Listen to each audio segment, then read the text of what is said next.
Hello and welcome to the Baseball Wisconsin podcast. I am your host, Tim Gotzler. All right, so we are in the fourth episode here, Game 7, fourth inning, where we sit down with head baseball coach at DePere High School, Bob Van Rens. Now, Coach talks about his 2024 state championship season, how one year builds on another, just the incredible group of seniors that they had, just some phenomenal leadership moments, from his players, but also from him. And I think some of my favorite parts of this episode is just hearing how he and his staff have empowered his student athletes to not only take more charge of a team and to be more player-led, something I think nearly every coach wants, but also like off the field things and investing time in building the entire person and pouring into community and servant leadership and things that are outside of the lines. And, the more and more episodes I record, the more things I listen to, it's just amazing how often those things come up, because when it's all said and done, right, like you are graduating these boys to be men, they're going off into the world. Baseball is just a part of their lives, and maybe for a short period of time, but those lessons last so long. So anyways, huge thank you to Bob for sitting down with us. Again, 2024 Division I state champion, head coach Bob Van Rens. Hey, Coach, how you doing today? Doing good. Thanks for having me on. Absolutely, man. Well, it's a pleasure, and just so excited for us to hear more about you and your program. But let's start with you. Like, what's your journey in baseball? Where'd you grow up, playing days, and how'd you get into coaching? Yeah, so I'm a graduate of DePere High School. I was a 3-year letter winner, and I always loved baseball, and kind of worked my way into Carthage College. At the time, Carthage was, top 10 every year in Division III baseball in the country. And, being a pretty good baseball player in high school, I thought, I was ready for that. And, Division III. Well, when I got there, my first week, I was like, I'm good at baseball, but these guys are all really good at baseball, and they're built like football players. And, that was a rude awakening, like, oh boy, I'm going to have to work my tail off here. So went to Carthage for 4 years. I was part of the winningest 4 years in Carthage baseball history. I'm very proud of that. We have a lot of really good friends, obviously, that was part of that. And we had a really good group, and eventually kind of went into coaching after that. So just love baseball and always want to be a part of it. All right. So you got to talk about Augie. You got to go back down to Carthage, and like that's unnatural, right? I don't care if it's Division III, JUCO, NAIA, like to be around that winning environment and to be around a leader of that magnitude. And like, so maybe give us some of the nuggets that as when you were there at that time and now looking back, like what did you learn about program, about other lessons, and then how to do it when you were the guy in the head chair? Yeah. So I was not Augie's type. Augie was hitting, and I was very good defensively. And actually, one of the nicest compliments I've ever received from anybody, Augie, after my senior year, when I was done, he said, if I had your hands, I think I would have made it to the big leagues, because he could hit. I don't know how old he was at the time when I was there, but when we would have a bad batting practice, he's like, well, I can't say exactly what he said probably on here. He was very animated, but he would say, let me show you how it's done. And he would take a fungo and just whack, home run after home run. But no, the way he approached things was really more of a laid back atmosphere. He let us, be really, we had a lot of fun together. It created a great camaraderie within our program. And, I've learned from so many different coaches, but, I'd say that from Augie, kind of that laid back, let's have some fun, because if we're too uptight, that's not going to work in baseball. So I'd say from Augie, the hitting, and, after all the hitting things that he was talking about, unfortunately, when I was about 24, I actually figured it out. And then I was like, oh, I'm too old now to use this, but still played some amateur ball, and definitely used a lot of what Augie taught. He was a great hitting instructor. But yeah, just a great experience at Carthage. Beautiful. Well, I appreciate you doing that. Okay, so eventually, you get done with school. What's next for you? You get into teaching, coaching. Walk us through your early days. As a 20-something-year-old. Yeah, so this is my 24th year teaching. I had 12 years in the Catholic school, and then this is my 12th year in the DePere School District. If I had to do it again, I would have definitely probably majored in math, so I could have taught high school. It'd be nice to be with the kids all the time, but I've got sixth graders, and it's been kind of cool now. You see them when they're younger, and they like baseball. We get talking about baseball, on the side. And then you see them again, as they get to 7th and 8th grade and into high school. Like, I know these kids. I think that's been actually really helpful as well. Kind of get to know the kids when they're a little bit younger. But right after Carthage got hired by West DePere, Sean Gibbons was the head coach, and then my really good friend Joe Rukamp also went to Carthage College. He's now the head coach for many years at West DePere. Went there, then we eventually went to Green Bay Southwest with Andy Cunard, who now is on my staff, which was a huge addition last year for us. And then eventually came back to DePere, coaching with Dennis Riddle, Dickie Boss, Corey Hudson. And then I just kind of stuck with DePere and was lucky enough to get the head job at DePere, 15 years ago. So. Well, that's outstanding. So, where did that itch come from to coach? Some guys get out of playing and, again, you're entering the classroom and I'm sure, all these things are happening. Where does that itch and that love to coach come from? I don't think I was the best coach. When I first started out, as most first year coaches are, I think my first year, we won one game all year, and just you learn from mistakes and you learn from things. I just knew I loved baseball so much that I just had to have be a part of it all the time, and I just knew I had to do that. So there was not even a question about if I was going to be coaching. It was I'm going to be coaching. I just love the game, love being around it. Always have since I was a little kid. There's a picture of me when I was actually old home videos now. Surprisingly, as old as I am, we had home videos. But there's a glove that was as big as my body. I was probably 3 years old, and I was throwing an invisible ball. And I just have always just had a natural love for baseball for whatever reason. My dad loved baseball and softball, and I think I followed him a little bit, and that's how I just wanted to stay in the game.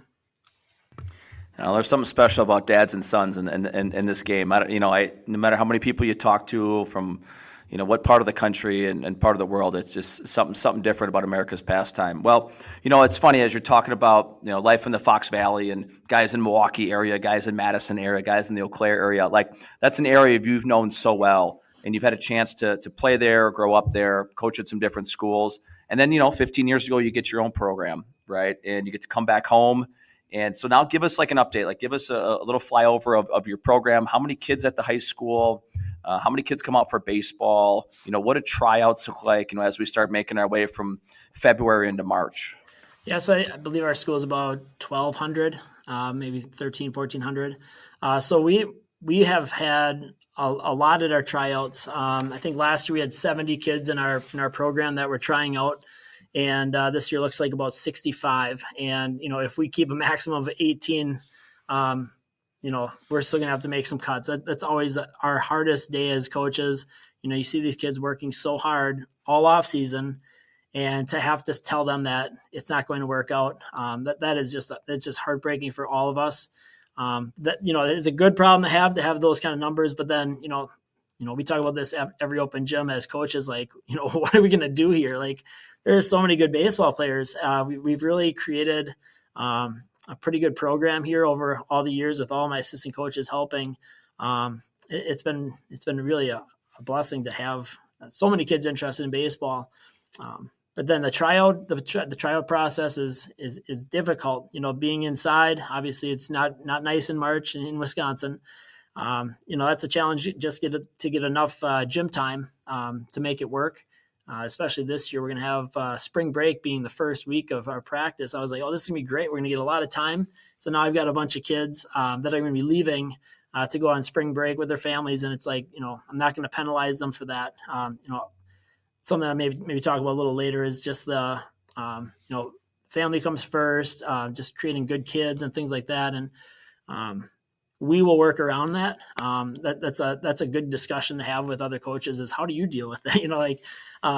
Because it's always a challenge. You never want to say, well, you have to be here for baseball when you could be going with your family for something. So we work around it, even though that's something that I'm I would expect kids to be there, but I understand not everyone is probably like me and have the passion that I have, but we work around it. But yeah, great problem to have with all the kids. It's a credit to our youth program that we have is amazing in DePere. The community support and the time that our community members put for making a great youth program is amazing. Well, I just hear so much in there. You talked about your meeting in the fall, open gyms. Like, you got a lot of opportunities for guys. And obviously, there's club, there's academy, there's, everyone's got their spot now in the state of Wisconsin. Every kid's got a place to go. And, but then, you guys get started, like I said, then there's spring break, and then you got to work around that. And guys like you and I, coaches listening, are probably like cut from that cloth that we would never miss a day of baseball. But, then you think, well, if a guy work, mom and dad work all year for 1 week of vacation, and it's like, then you got to talk to your administration. You got to make sure you're on the same page there. And I don't know about you, but like by us, track has a week off, and softball has a week off, and soccer. And then, of course, baseball's got tryouts. Like, it's just, every program has unique. I do want to dig back into your tryout process. Obviously, you're indoors. Do you go like a big group of 65 together? Do you do more of like a skill and drill? Do you do like more of a showcase? Like, how do you guys actually structure it? What's your evaluations look like? Yeah, sure. And a lot of times we know the kids coming in, we have some background of them. So, when we see them, we know the kids, we know who they are and things like that. That helps the process. Sometimes if I go to like a youth tryout or something, it's like, I don't know who these kids are, and you're looking at a small picture here. But yeah, we usually split the gym in two. So usually you only can have two of the teams. So it might be varsity, JV one, and then, half are hitting. Varsity might be hitting, juniors, seniors are hitting, and then sophomores, freshmen are doing some defensive work on the other side. And then we switch halfway through. Usually we have an hour and a half. Again, the gym schedule is tight. JV2 might be off on one day and then practice the next 2 days. And JV1 might have a day off. There's just not enough room for everybody. We might try to get an early morning workout for our JV2s. So it's a real challenge. And inside, actually, I know this is kind of weird, but inside actually is more beneficial for tryouts, just because you have the cage where you can have multiple stations going on. Whereas if you're outside, I remember a long time ago, one of my first years, we were outside, and it was like, this is kind of, I don't know if this is even beneficial. I had one kid on the mound, and it was like one at a time. So I think, I think it's helped to maybe just be inside and getting more reps and seeing these kids one rep at a time. I think the other thing that's really helped, and I really appreciate the WIA thinking of that, is the pitchers and catchers week. You get a chance to just look at your pitchers, for a week. We usually do like a Tuesday, Thursday, Saturday. We don't have something every day. So we get a chance to see them pitch 2 different times. So you don't really have to worry about the pitching aspect, through the tryout process, which is really nice. And then we'll have them throw live once the teams are made. Then, we throw live at the end of that week. But again, this year is going to be kind of different. It's going to be different with the spring break. And, the kids are coming back that Saturday. I'm hoping to get a practice that Saturday at the end of break. And then Monday, we want to make the teams, and we got to get ready for a game already that end of that next week. So it's going to be a challenge this year. Got to look at all the details of that. But that's part of the process, though, of trying to figure these out and problem solving, and we'll make it work. But it's a challenge. I think you hit it right in the head. Like, I think, you talk to coaches across the state of Wisconsin, to coaches in the South. Like, I think best coaches are problem solvers. They can audible. They can, hey, if it's raining, is it, those tweener days? Are we inside? Are we outside? We only have 90 minutes. We actually only have 45 minutes. There's spring break. Like, other sports don't deal with those things. I think that's a real skill that you've learned over time. I'm sure you're thinking about all the mistakes you've made. And, of course, I agree with you. Like, it's when you're hitting outside with that many kids, you don't get that many swings, especially if you want to see on-field swings. And then all of a sudden you drop the cages and you get more reps, or, there's definitely pros and cons to being inside or outside, especially when you're determining the future of some of these kids who have done everything right. They've done so much what you've asked them to do. And then you go through that process and you make your teams. Okay, so then eventually you have your varsity team. All right. So walk us into that. Like, what does that look like? What makes your varsity team unique? Do you have any unique, traditions or things that you guys do within your varsity program that we could steal from you? Yeah, I mean, one thing I'm really proud of, obviously, I'm probably most proud of winning a state championship now. But really, um, when I got the job, one of the things that I really wanted to do was give back to our community. And when you have this many kids that are here with our program, like I feel like we can do a good job of giving back. And when I took over the job, I remember, I think Scott Vency, our Green Bay Press Gazette reporter, asked me, some things about it. And they quoted me saying, I feel like if we can develop good kids, I think that's going to make us better baseball players. And it took a long time for that to come and come to, but I really feel like we're in that spot. And if you look at last year, is a perfect example of that. We had so many juniors that should have been playing, and they understood that, we're going to be good people. We're going to be good teammates for our friends and things like that. But we do a fundraiser every year. It started back as a bowling fundraiser. Now it's kind of turned into a beanbag tournament. So, for instance, we have one coming up on Super Bowl Sunday. The kids are going to be donating at least $30. They can raise more money, but we always find a community worthy somebody to give the money to. So we've given it to breast cancer. The Miracle League is for handicapped individuals that get a chance to play baseball. The CP Center, Cerebral Palsy Center. And then we had a 12-year-old girl that just passed away from cancer in our community, Hadley Baker. Last year we gave, I think it was like $3,000 from this beanbag tournament that we ran. Some of the kids had to cut their hair off, and it was for like a whole school-wide event, but our baseball program raised about $3,000 for that. This year, we had one of our players lost his sister, and so we're going to try to raise some money for his family for the funeral of his sister. So, one time I said that, and one of my old friends said that he said, well, you should be giving that money for your baseball guys. And I said, well, I think it's important to give back to the community. We have a booster club that's fantastic that we could talk about possibly at a different time, but we like to give to others. And I think it's a good thing for the kids to learn a lifelong lesson to give to others. And it's been something I've been very proud of. We've raised so much money for different organizations, and I think when you get good kids, and then they're going to be there early for practice, or they're going to be a good teammate instead of just thinking about themselves. So something that I've been very proud of. Yeah, and kudos to you and for setting that standard. 15 years ago, it sounds great in a newspaper article, and everybody feels good about it. But then you got to execute it, and you choose to carve out time in your day, in your program, in your community to do that. Like, where does that come from? Like, where does that service-oriented, mentality come from in your life? Yeah, I mean, that's a good question. My parents have been always very caring people, always thinking of others. So maybe it's from that. 12 years at a Catholic school. I was at Our Lady of Lourdes in West DePere for 12 years teaching, and, really learned a lot of important things there. But I think it was even before that. I think, my parents raised me well, I feel, and I don't know, it's just something that I've always liked to do, just give to others. And I'd like to teach that to all the kids in our program. And like I said, I think they appreciate that too. It's something that's really grown, and it's just an expectation in our program. So. I just really appreciate that. And those are separators. Those are lifelong memories for your guys and for your community. So, speaking of lifelong memories, I mean, you won a 2024 state championship, right? So now we'll talk a little baseball. But 2024 does not happen without 23 and 22. And so maybe go back a couple of years. Like, you as a head coach, your staff, your program, and some of the guys, like, how does 1 year stack on another year? And some of the lessons learned that got you guys ready for 2024 to hoist that gold ball in Appleton? Yeah, every year, for the first 14 years of my head coaching career, you go home with a loss. And boy, that it hurts so bad. Every year you have to say goodbye to that group of kids that you've known since seventh grade or even before that. And, I give a lot of credit to my athletic director, Jeff Bizek. At the end of every year, we sit down and we talk.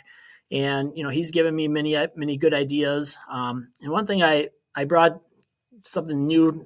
I was always trying to get better. If things weren't working, I wouldn't keep it the same. I'm always trying to change. Like when I took over, I just did what Dennis Riddle, who was before me, did. He was my coach. I did what he did. And then, after these devastating losses at the end of the year, it's like, okay, well, how can we get better? And we were constantly trying to change things with the help of so many assistant coaches through all the years.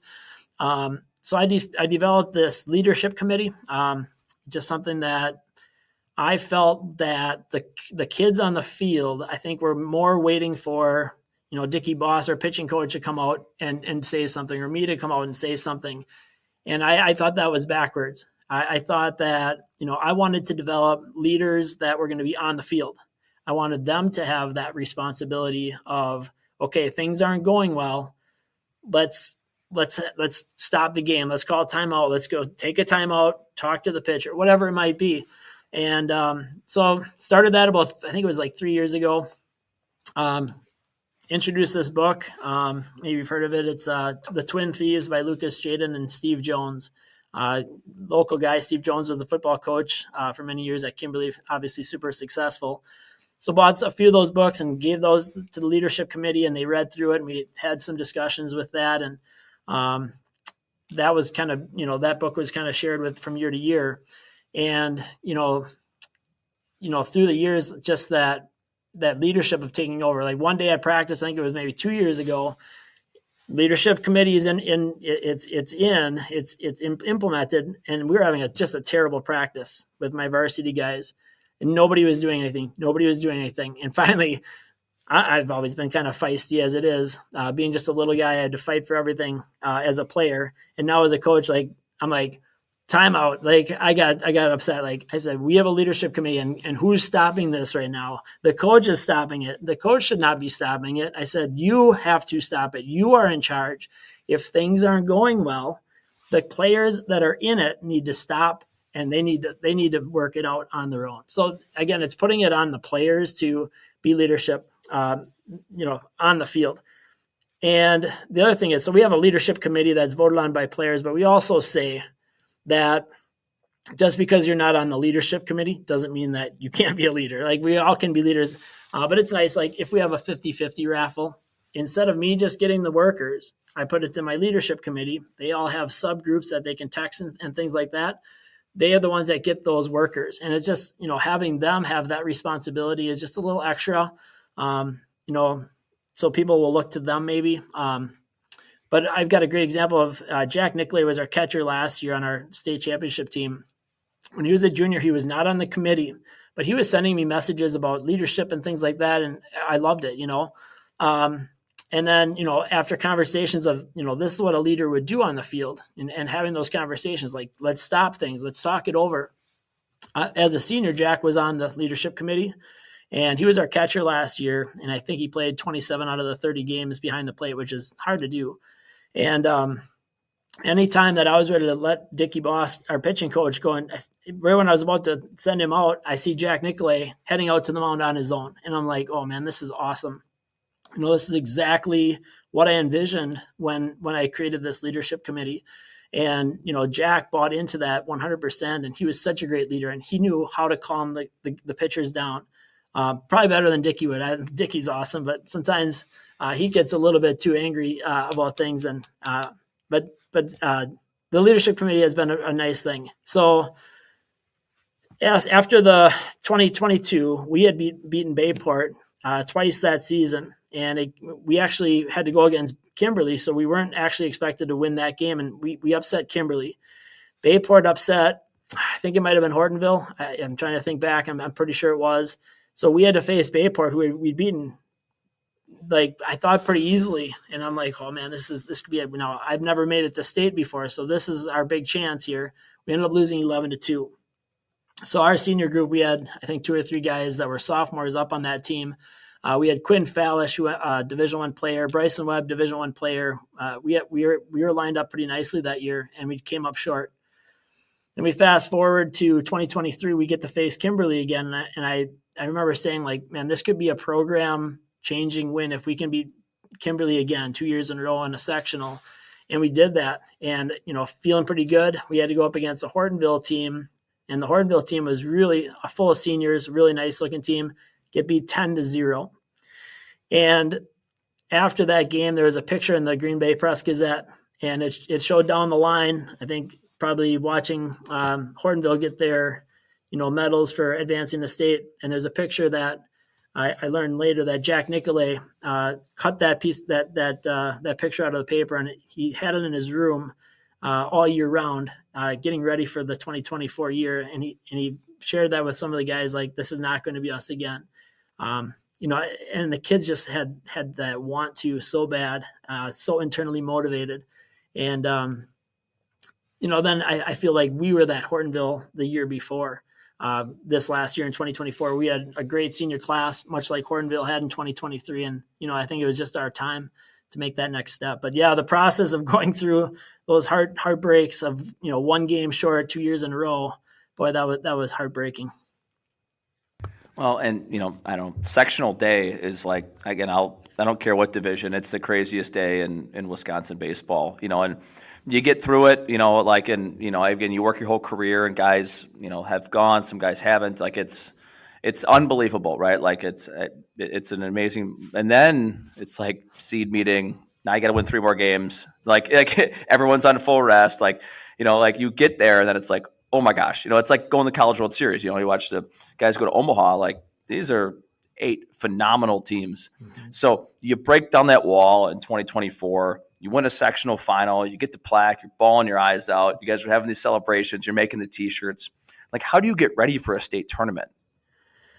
Yeah, it was. Well, I put in a lot of time looking at other teams, and I've got a chart on every kid that our opponent has. So I gain a lot of information, and it's a lot of work. But I feel like I prepare, like, where the guys hit the ball, and things like that, where we can kind of prepare a little bit for what we have in front of us.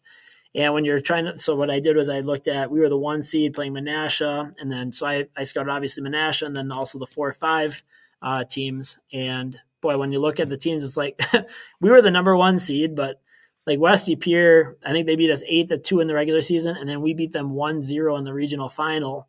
And West DePere took second to Menasha. I'm like, okay, Menasha is the 8 seed. Like, we're up against it here. But yeah, the preparation for that it was a lot of work, and I give my family a lot of thanks for them to allow me to do that.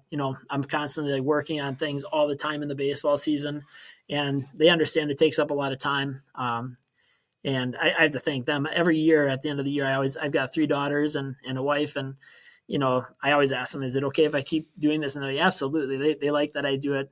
They really had a great time at the going down to Appleton three times was really fun. And there was a picture after the state tournament that after we won, I looked up at them, and there's like a fist bump to them, and oh my gosh, it was such an emotional time because of the sacrifice that coaching is for a family is very difficult, but just the preparation is amazing. And then to not only, you're facing all these teams that are equal, whether you're 1 seed or 8, they're all equal. And then it's up to the kids from there. Like, you can prepare them all you want, but again, that internal motivation that our seniors had and the rest of the guys to be good teammates when they should have been playing, right? I've got a lot of guys last year that should have been playing that weren't, and they're still teammates. And that was huge too. I think that was a big part of our success.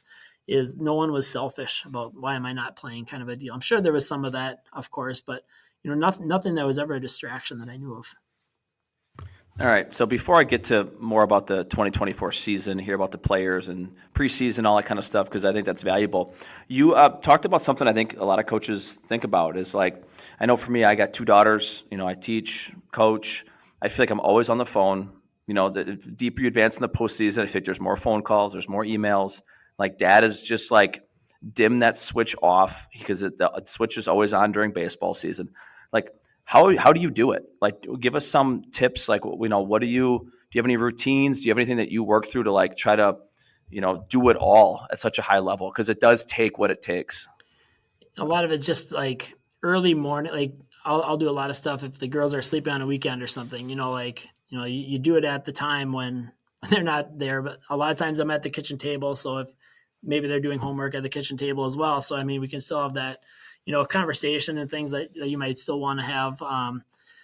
It's just like, it is a family sacrifice and that's why I ask them every year, like, is it okay if I keep doing this? And every year so far it's been that I can. So that's exciting. But yeah, I mean, hopefully raise the girls to be, good people as well. And I think they understand that I have that passion. I think if they have a passion, I'm going to support their passion. And, I feel like they feel the same way. I love this and they know that I love that. So, one of my big things and this is one of my things for the off season is, like I don't go to the like weight room all the time. Like you look at a Brian Winchester, obviously a successful basketball coach. He's at the weight room every day, and like I can't do that.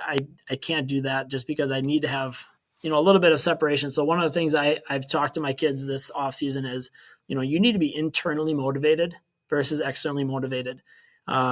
If you can be internally motivated, we're going to be good and you're going to get stronger. And the kids understand there's a lot of competition, so they need to be working at it.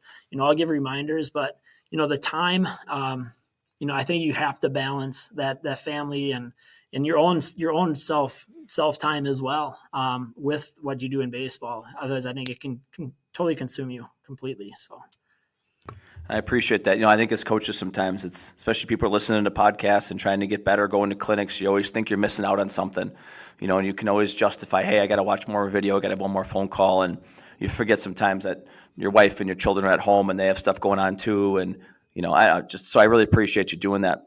Back to your 2024 group. I look back and I'm like, man, all the preseason hype, right? And it's number one this and PBR's this and the WBCA's got you ranked. And like, how did you guys manage that as a staff and as a team? And that's not easy to do. I know people like, oh yeah, like first world problems. Okay, ranked number one, you just roll the balls out, win a state championship. It's not that easy, right? So like, talk us through some of that process.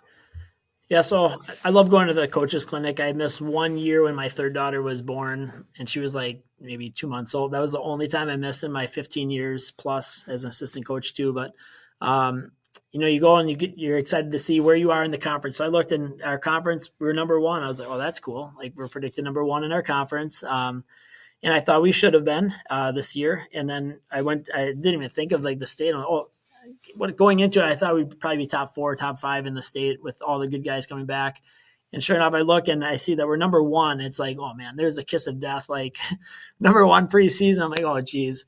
So, I was like, well, I'm not going to talk about this. Not, the kids don't need to know. It doesn't mean anything. And, I get back. So that was, Friday into Saturday. And then we have an open gym on Sunday. And I get in the open gym. I wasn't going to say a word about, preseason stuff. It just doesn't matter. It was nice, to have that, but I wasn't going to say anything. And then Easton Arndt, our senior, came up to me real seriously. And he said, well, coach, I see where we're ranked, and I talked to the guys, and it's like, we're going to do this, and it doesn't matter. I'm like, oh, how did you know? Like, well, he was on the cover, so he got the free, the free program, whatever, the nice book that they make. And so I was like, okay, so we're talking about this. So then that was right away. So when we got done stretching, like I said, okay, we're going to talk about this. And it was kind of nice. One of our JV assistants, Andy Venstrom, we were talking about it, and he said, where I came from in Illinois, we had a really nice team. And the kid said, instead of feeling hunted, we said that we're going to be on the hunt.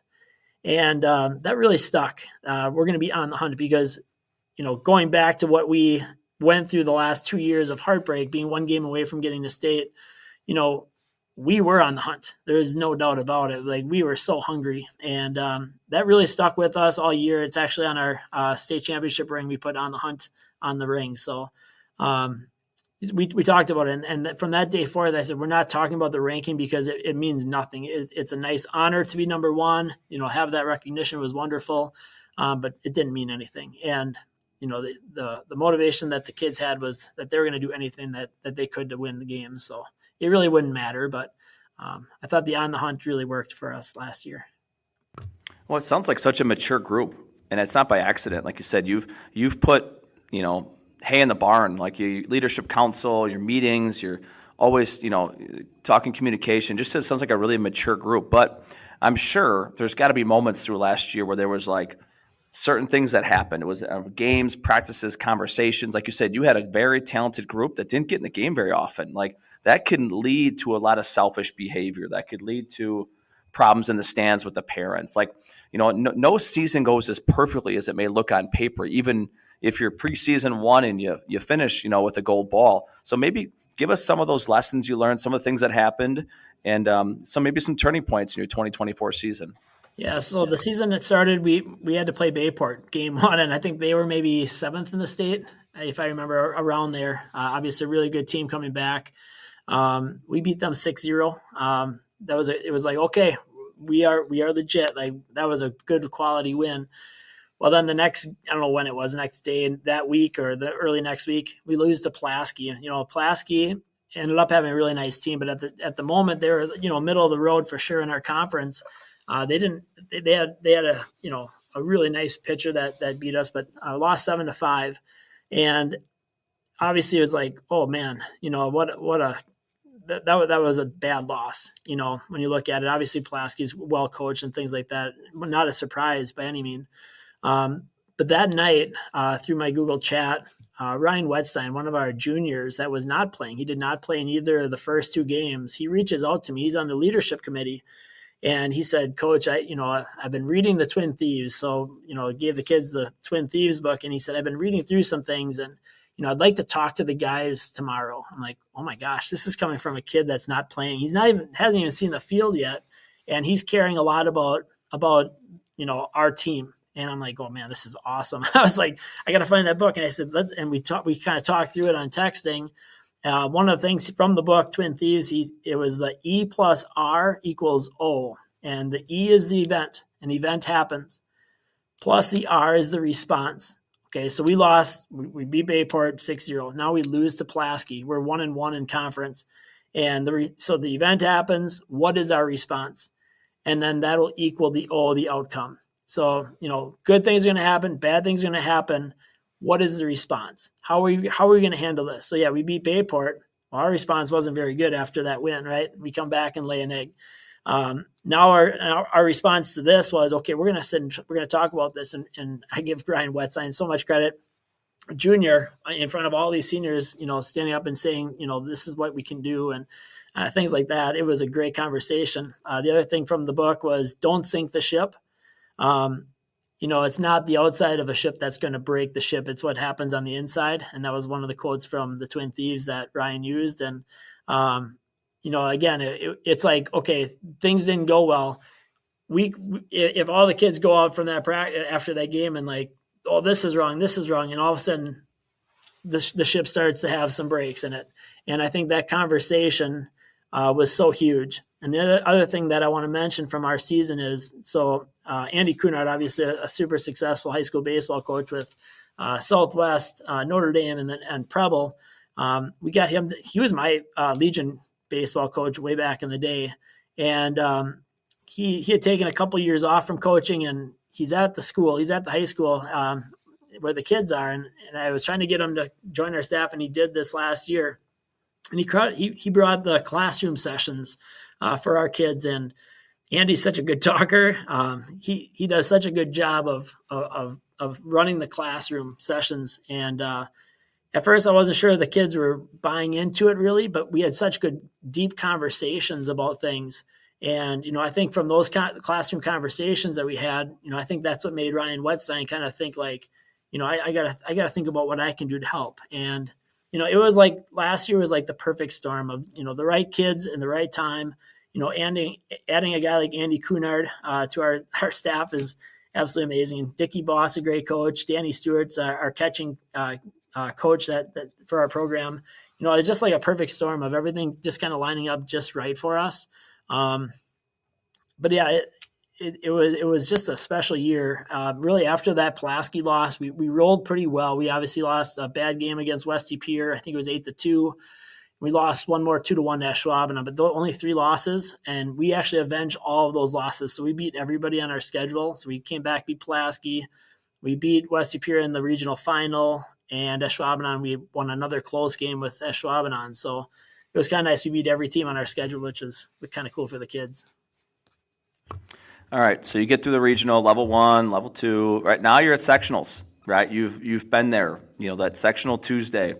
Talk us through that day. Like, what's game 1 look like? What's the final? What's going through your head? What's going through your players' heads? How do you keep them pushing forward? Yeah, so we had to face Appleton, a team that was a team that they were beating us. I think it was 5-1, and it started raining, and it was like getting slick on the mound. And they eventually called the game, and we didn't make it up. So it was looking like it was going to be a loss. So we get to avenge that close game. So there was some hunger to that, to come back and play better against that team.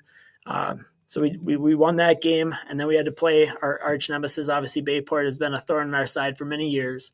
And we fell behind. And again, giving Andy Kunard a lot of credit here with those classroom sessions of, going through scenarios like, okay, we fall behind. Like, how are we gonna react to that? And we talked about these things before it happened on that sectional day. We fell behind. Nobody panicked. And Easton Arn came up with I think it was a 2-run home run in like the third inning to put us ahead. And at that point, once we took that lead, I felt like we had it. I felt like we had the pitching to outlast their good pitching.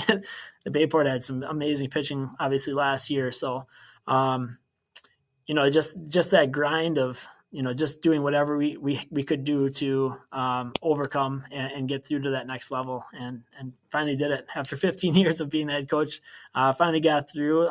We have such a difficult section with Kimberly, Hortonville, Bayport. All the Appleton schools are, usually one of those guys are real good. So it's always a battle every year through that sectional. Absolutely. Well, like you said, you make your way from the quarters to the semis. State championship. So on state championship Thursday, right, all the games are being played. You guys are the last one. You guys are shut this whole thing down. How do you get your guys ready to go? Emotions got to be high. Community support, I'm guessing, is outstanding. It's nighttime. You're at Fox City Stadium. Like, is there a message you deliver? Is there a moment where it's like, I know we're ready to play this game? The kids were so loose through all of that. I remember feeling really good we had a little, we hit on the field right before we went down. Everybody was very loose, playing music, dancing around. The players were really loose, and I felt like that was a big thing. On the way down in the bus, the kids were joking and even dancing around a little bit. I feel like they just knew that it was their time. I talked about Landon Rago was our pitcher that day, big 6'7", 300-pound left-handed pitcher that we had as our number 3 pitcher. He said, I never felt nervous. And I think that has to do with what a good group of kids that we had, that they all just believed in each other. I think the classroom sessions that Andy Kunard put together, I'll keep saying that, it was huge. I think we had a little classroom session before we went, just sharing how we're feeling and things like that, and kind of putting it out there, and have the kids kind of speak up too. And like I said, Andy does a good job with, running those sessions to get guys in the right mindset. But yeah, I felt like we were loose, we were relaxed, confident, and I really, nothing was going to stop our seniors and our whole team on that day. Augie's got to be smiling if he ever listens to this. Doesn't it feel like when you're at Carthage and the boys are just being the boys, and his laid back environment, and I'll be the first one to admit, I can get wound up, I can get tight, and I know that guys feed off those things. I truly believe that the players sense the energy of a coach, and we've all made mistakes, and just to be that loose is a huge credit to you and your staff. But what does this mean to your community? You guys have done so much for your community, all the fundraising, all the special benefits, the teachers. Like, what does this mean to your community, who's had a great success in so many sports, and to finally break down that wall and bring them a gold ball? What does that mean to DePere baseball? Yeah, it was so cool. The community involvement that whole week was really spectacular. Day 1, Monday, we had a huge crowd down there. And then Wednesday was a little bit small. I think we played a little bit earlier in the afternoon. So not as many people were able to get off of work and things like that. But, Brian Brick, actually Bayport Radio, our enemy, became really good friends with our assistant coach, Brian Bricky, we call him. And Bricky would call the games. And like a lot of times my mom didn't want to go down to Appleton, so she would actually just sit at home and listen to the game. So I think a lot of people, from what I've heard, listened on that Wednesday. So maybe it wasn't the support in the crowd, but then on Thursday night, and that's something that I talk with my daughters often because they were at every game. And that week, and I know it's not always like that, it was just perfect weather all week. So like it was easy, like, oh, let's go to the ball game. And our youth program that does such a great job with our youth, they actually canceled all the games in town. It covers East and West DePere, but they shut down all the games and said, go support DePere High School. So for us to actually, take home the gold ball, like it was such a cool experience. It's something that, so in 1986, my brothers graduated in 88 and 89. And so I knew a lot of the guys that were on that 1986 DePere team, Bricky being one of them. He had a lot of interest in this team. Like, he's like, you got to get one step farther than I did. He took second place in 86. And that was the last time we took top two in the state. And there was an old picture. So when I was a freshman coming into DePere High School as a student and a baseball player, I'd look up at that picture at, some of my brother's friends that I looked up to. I'm like, oh, as a player, we're going to be up there, because we had a really nice team in 94 through 96.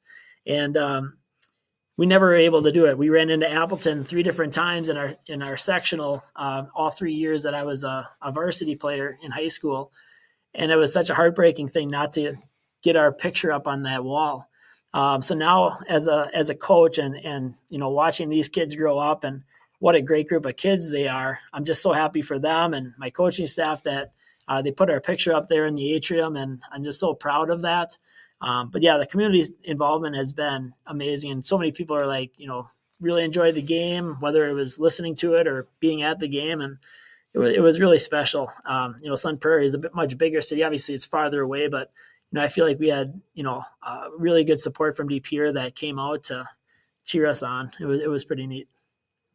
Well, I think that means a lot. Like, obviously the players and the families on the 24 team, but, such a proud alumni in schools, and like, it's not just the guys who lost at 23, the guys who didn't win in 22. It's all these families, I'm like, that whether they tell you or not, but all the texts, all the calls, I'm sure you're still getting messages to this day of just like, it means so much to so many people, and you don't realize it until they reach out. And that's just such a cool thing. So congrats to you guys. But, now you're moving into 2025. Like, what are you working on in 2025? How do you come back from this? And like, what's the messaging to this new group?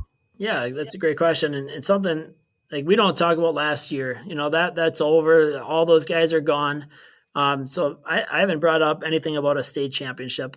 And, obviously that's an ultimate goal, but it's never something that we're going to say. It's all about the process.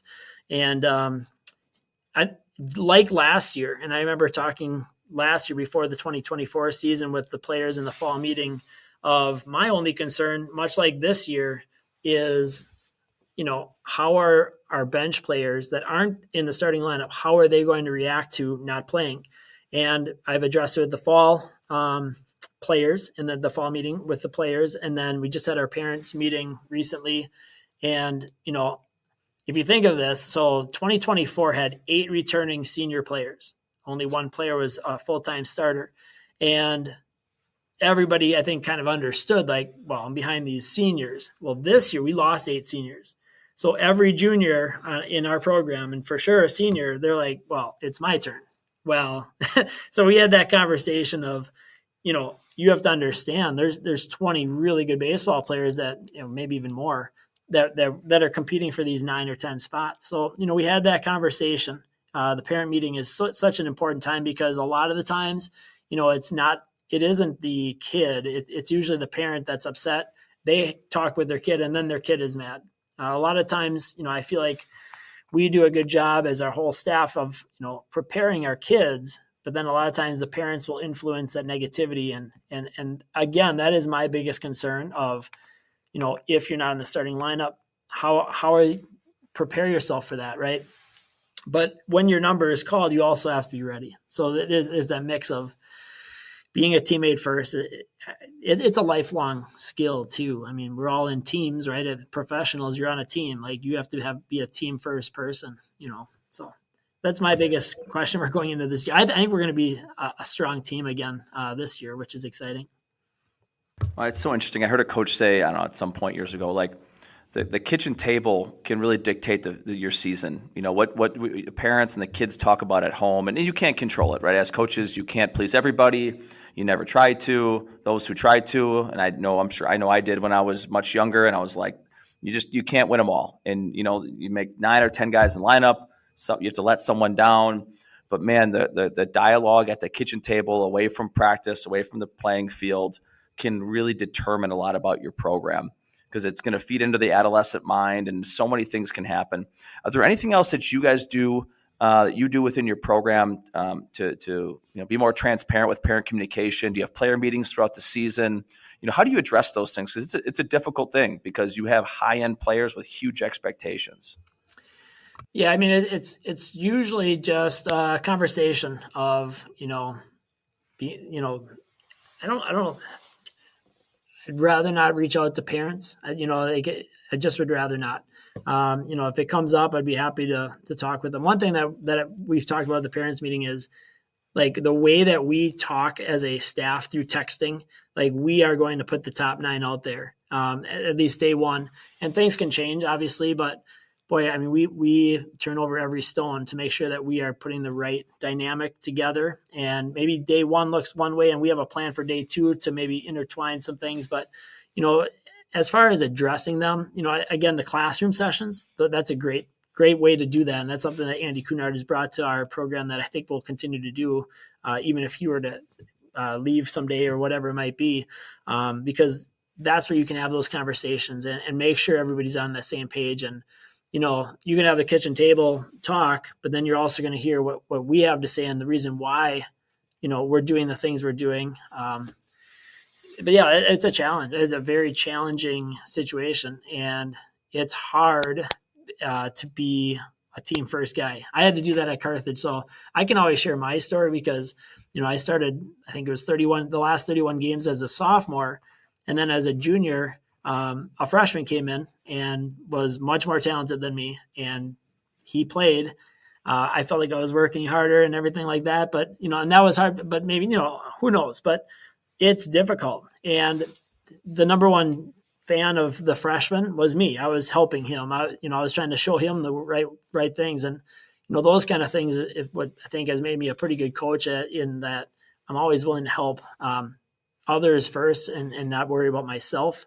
And I think hopefully, some of my experiences can, send that message to my players. Like, there's more to this than just baseball. We all love baseball, but the bigger things are what you do with your teammates and how you react to bad circumstances. Not easy thing to do though, as I lived through, but. Well, E plus R equals O, right? In all parts of life. Man, we've talked for 51 minutes here. We haven't talked much baseball, and I love it, because if I talk to you or Rich Newton or these guys, it's relationships, it's leadership, it's grit, it's toughness, it's the guys. But let's talk a little baseball. Let's talk about give us one of your favorite drills. Give us something that you do, in an indoor training session that you think is really something you guys do really well on the baseball side. Yeah. So one thing that I started to do, and I don't know why I didn't think of it sooner. So I set up a spreadsheet. I've got all my players on a spreadsheet. And then I always make sure every player has somewhere to go and practice. When I was day one coach, I don't think I was a very good coach. Now after 15 years of experience with many other coaches, Scott Blum, I give him a lot of credit for this process and what I consider the best baseball drill that I'll tell you about.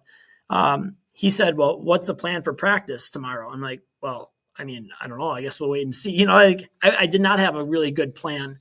And it really made me think gosh, I need to be better prepared, and it's all these things that you learn along the way and mistakes that you make. And, I can always try to get better. But my drill that I do, and incorporates on-field hitting, which all the kids love. It creates base running, which is so important, making sure you're doing the right thing on the bases. it incorporates live defense. Because if you just hit a bunch of grounders, like it's one thing, but if you are in a live game situation and you're thinking on your feet, it creates great teaching moments. So what we do is on this spreadsheet, I have 4 hitters, and then catcher can kind of not geared up, but he stands behind so he can communicate with the outfielders and fielders, line them up on certain plays. So I put all the players, catcher through right field, and then I've got sometimes I'll have a cage section. Sometimes I'll have runners at second, because where's the toughest thing to be a base runner is at second base. When do you tag up? When do you go halfway? Those situations. So the fourth person in our hitting lineup, he's going to be our first base runner. He's going to go to first base. The number one hitter is going to be hitting off of just one of the coaches will probably pitch, just BP. So then it's instant live. So the first batter, he hits the ball. The runner at first is live. So the batter just stays there, kind of the ghosted runner. So if it's a double play ball, we're turning 2. If he hits a gap, now we have the catcher gets into plays and he's lining guys up, and it's constant teachability. And that's one thing that I take a lot of pride in, is making sure our guys know exactly where to go, making sure we hit the cutoff. It provides just instant feedback on, okay, so now we have a runner at second, ball's in the right center. Like, what do? Do you go back and tag up? Can you get there? Knowing how many outs there are, we always run the drill as a 1-out drill, but you could go 0 outs.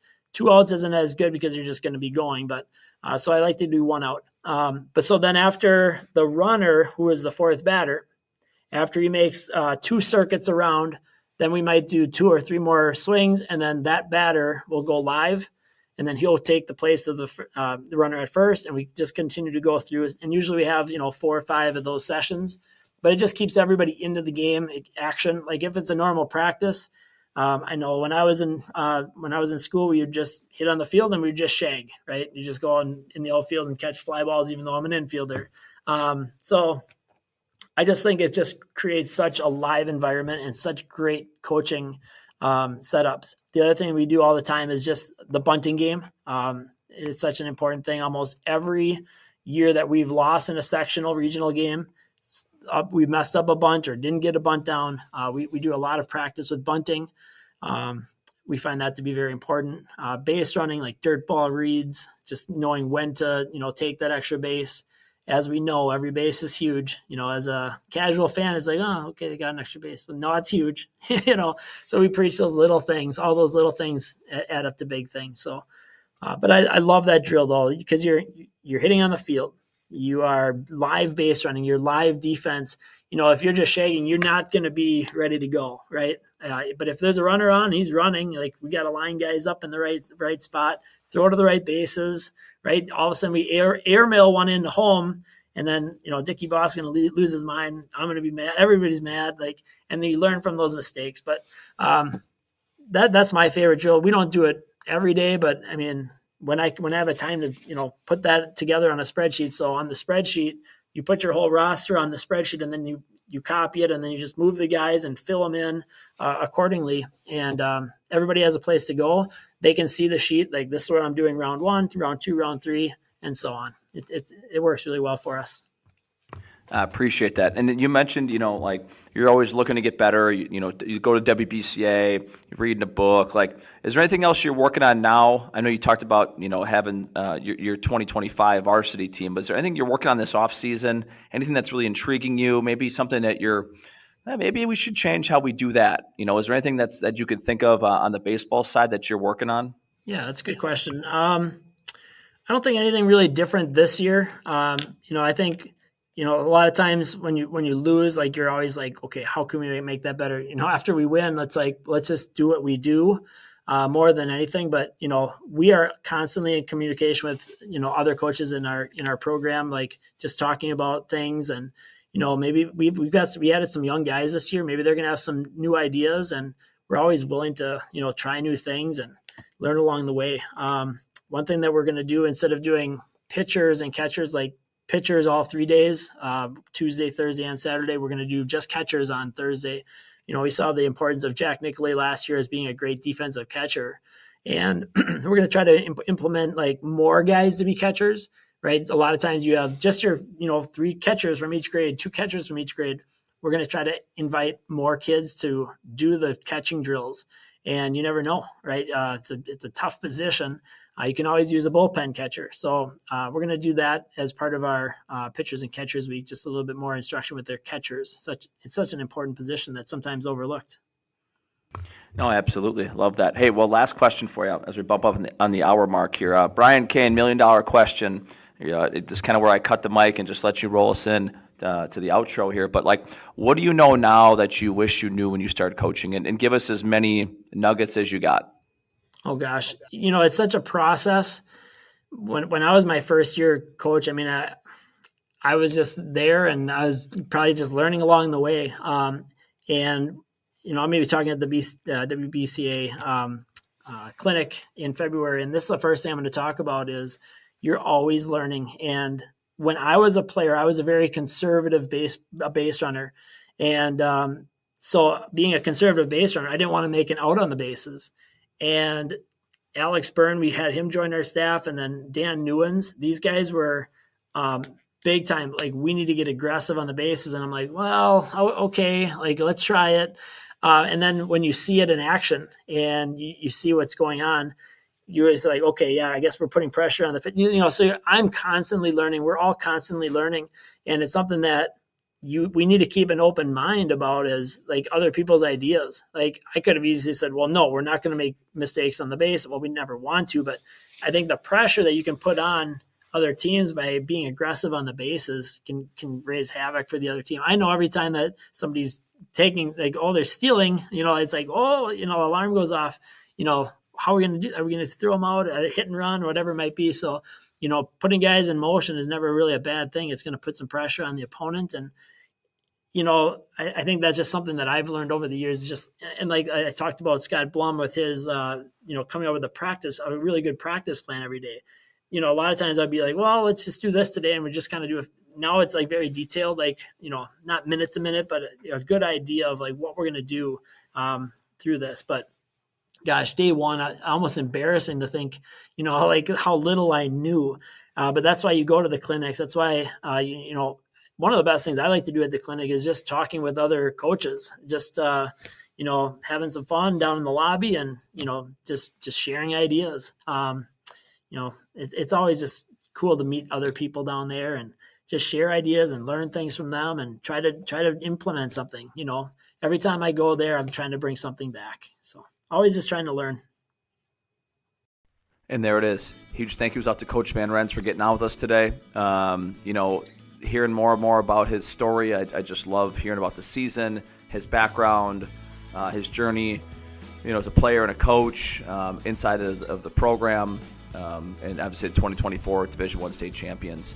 You can catch Bob at 3 o'clock on Friday, February 14th here. Our clinic's just a few days away from when we're releasing this episode. He's on a panel just to get the clinic kicked off. They do such a fantastic job at the WBCA clinic.